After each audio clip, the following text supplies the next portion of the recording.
One day I was playing a scene, and he said,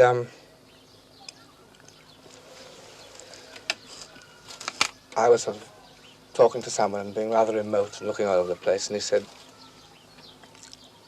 a battle, a hero, doesn't look here or there, or up or down. He gives someone the plane of his face.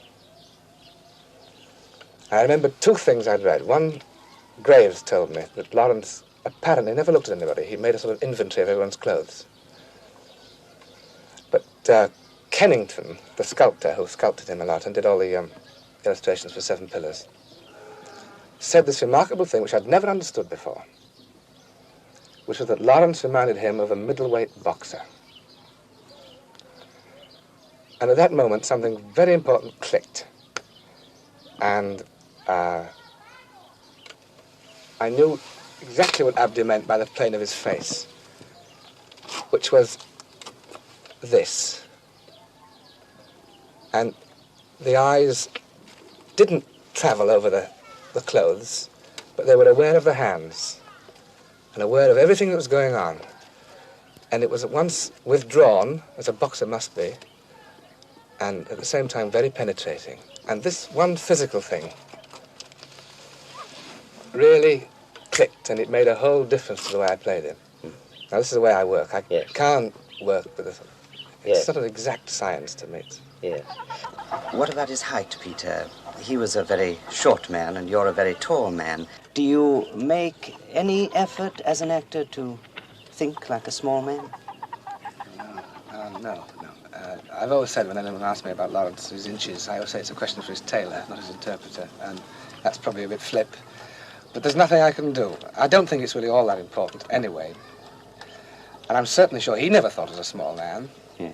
And I happen to be 8'5", as you clearly implied. Yes. And I can't chop off my legs and roam around on bloody stumps, so I really have had to disregard. What were some of the things that you heard and read that were important to you about deciding which way you were going to go? Oh, there's so many things. I remember speaking to a sheikh in Amman. The first Arab I met who knew him. And I'd given up asking questions like, what was it like how was it? I used to try sort of tricky things. And I said to him, did he ever tell jokes?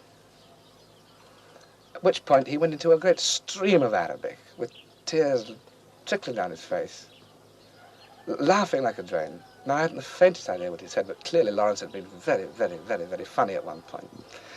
And I kept on finding more and more evidence of this. He was a great humorist. And one of them told me about the time that he questioned him for hours about the camel grazing in Piccadilly. And Lawrence gave very solemn replies to all this, whether Oxfordshire was a desert country. And then again, on another level, his descriptions of some of the things in Seven Pillars he did, like the killing of a man, the execution of a man. He had to execute him to keep two tribes from warring with each other, and would split up a whole thing and ruin the whole adventure. So he chose, because he had no tribe, and wouldn't offend anybody, to shoot the man. He describes it very coldly in Seven Pillars. Now, I met a man who was with him when he did it, and said that indeed he did do it very coldly and very methodically, and it was rather terrible because the man was down a well and he kept on missing him.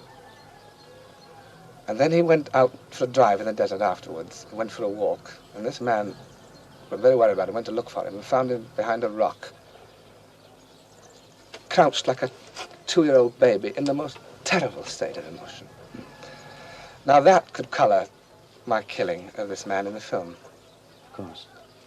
I could imply what would happen afterwards, without stating it.